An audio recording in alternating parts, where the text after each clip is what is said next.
For the third year in a row, I'll be racing at least every month a 100-mile ultra marathon. In this new series, this new training vlog or running vlog, I'll be discussing about my training, about my preparation for these races, but also importantly, my recovery and how I heal after an ultra marathon.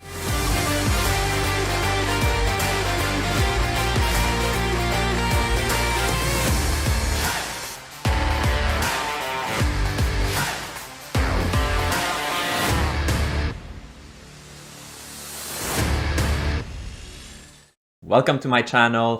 Welcome to the running training vlog. This episode is a little different. I'll walk you through what you can expect from this series.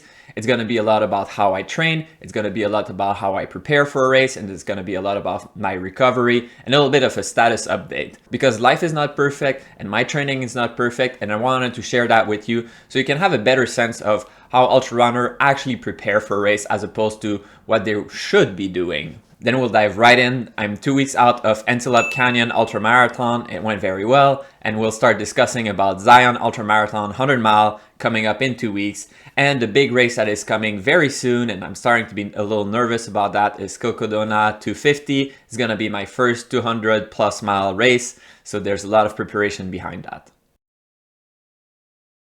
Why do I have this channel, Running with Simon? My only goal here is to share my love for the sport. Hopefully you can see how much passion I have for trail running and ultra running in my videos, how much fun I have out there, and I want to share that with you.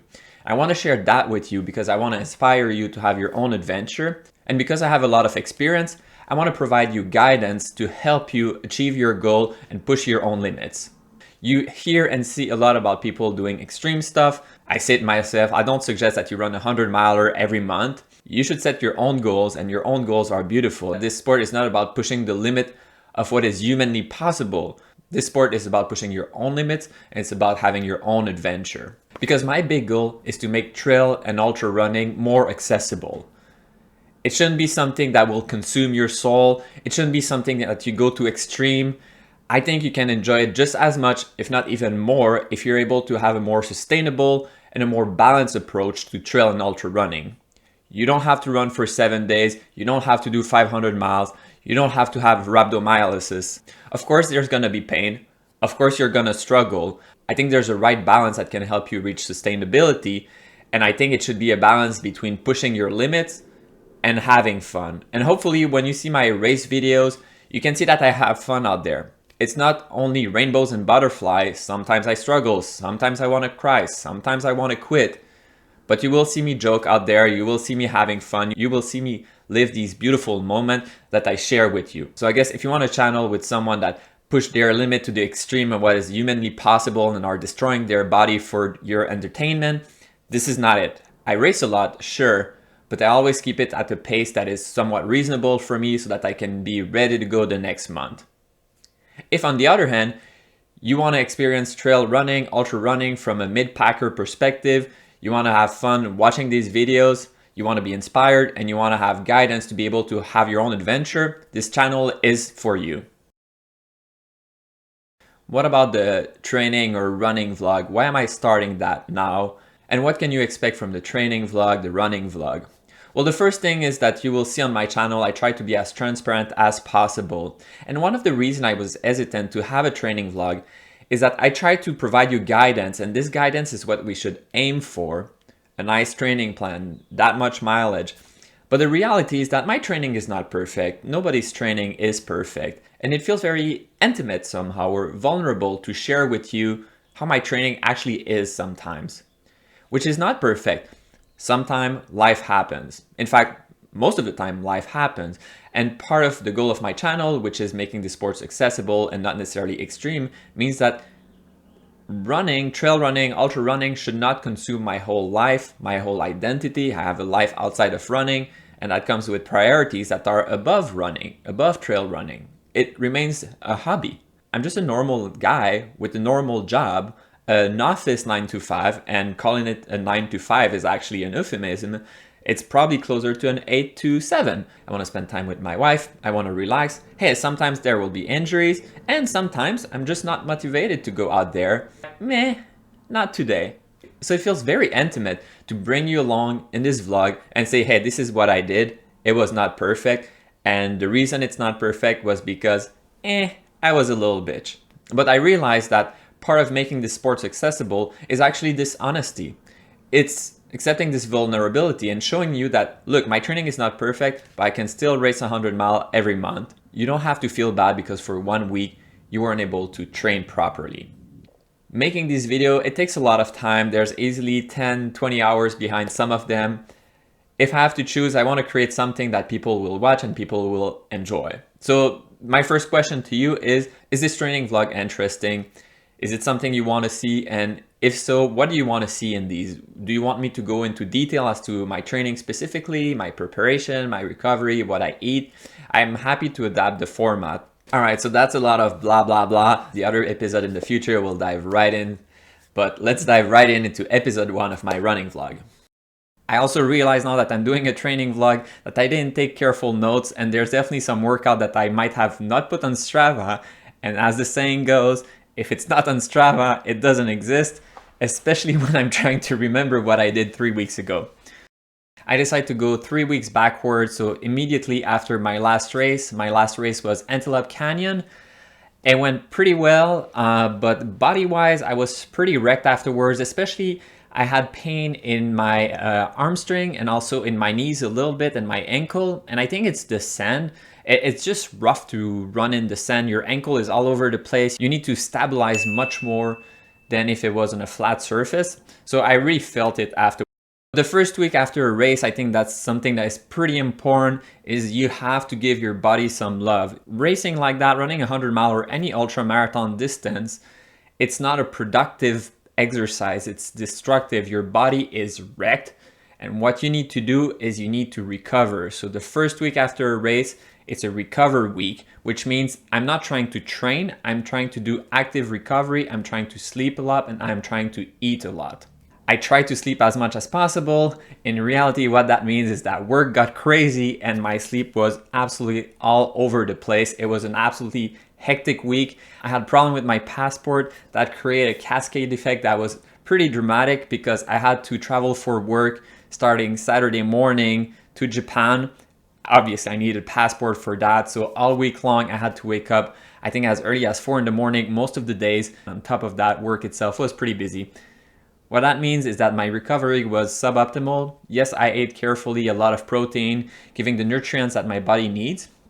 And in terms of workout, I always try to do active recovery. What it means is that you're gonna exercise, and the point of exercising is moving these muscles, moving those joints, moving those ligaments, providing some blood flow in there. But the point is not to actually work out, the point is to move. When the first real workout I had was Wednesday, I did a little ride at the gym and then I went to the sauna. I'm doing a lot of sauna lately because I'm trying to heat adapt for my next race, Zion, and then for Cocodona. Another ride on Thursday, same thing with sauna. And on Friday, I finally felt that, you know what, I think I can actually work out. So I went for an interval session to test my speed.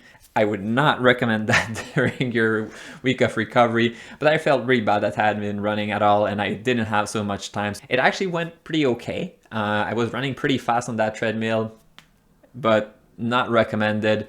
Then sauna just to relax a little bit. Then there was a business trip.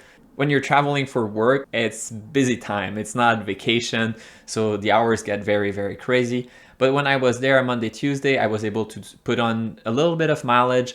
So I ran downtown in Tokyo, zoned to like really chill, ran on the treadmill at 3 in the morning because I was totally jet lagged. And then I flew back. So it was pretty intense. And the second week after a race, like a 100-mile race for me, that's when I'm able to finally get back to training normally. But because of my hectic schedule, and that's really why I'm doing this training vlog, is that there's the what you're trying to do or what you should do, and there's the what you can do with what you have. And my week of recovery was not good. I was not fully recovered. That was just an absolute mess. But finally, Tuesday evening, I was finally able to have a full night of sleep, and then I got back to training, but already I was a little bit delayed compared to usual. And during that week, I was able to squeeze one interval session. I tried to have 1 or 2 every week. I also had a sauna session. At this point, I'm really just trying to maintain. So the sauna is more relaxation for me than actually heat adapting. And I had a couple of treadmill sessions, zone 2 session, Thursday, Friday, just getting some miles in when I had time. And then the weekend finally arrived. Finally, I was home. So that's when we actually built the studio behind us. So Saturday, I went with Nora to the gym, ran 10 mile. And then on Sunday, I did my hill training. It's a run that I really like to do around my place. It's around 13 miles, and then it's quite a lot of elevation gain, but I also like that it's kind of a steady climb most of the time. So it's a really, really good workout at getting at a higher level of intensity. All in all, that second week of training, I don't feel great about it, but that was mostly because of the recovery that was not appropriate, and also because I had been busy with work. I had about 10 hours of training, which is a decent amount. I had an interval session. I'm happy with that, but I didn't have really a tempo run. And I also, most importantly, didn't have any strength training exercise, which is something that is definitely missing in there. Speaking of, then we moved to the next week. On Monday, I did strength training. If you're wondering how to do strength training, what are the most critical exercise, I have a video about that I posted recently. That's what I did, but with weights. And actually that wrecked me for quite a few days afterwards because I had been delaying doing the strength training session for quite a while and I felt it. So when I do that on Monday, what I did is a little bit of running, my strength session, then a little bit of running afterwards, maybe 10 miles in total, but very slow mileage. On Tuesday and Wednesday, I actually was feeling the strength training still. I was pretty sore about it. So I went for a few kind of walking to recover from that a little bit, 2 miles walk just to move a little bit. I did also some light run on the treadmill. I was wrecked. These were not good miles, but I felt like I needed to run a little bit to get my mileage up for the week. I also had a sauna session.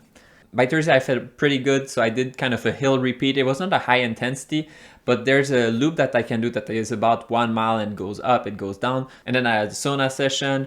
On Friday, I went out and I did the big hill. It's a 10 mile straight up, straight down. It's a good workout. It's a high intensity, so I was happy with that. Sometimes you do tempo, but sometimes you do hill training. And I did include quite a lot of hill in that week, as you can see, which I was pretty happy with. Saturday, Sunday, that's usually when I do the most mileage, but I didn't do a back-to-back long run or super long run. I did 10 miles at the gym with Nora. We went to the sauna together. And then on Sunday, I did my 13-mile kind of big mountain run.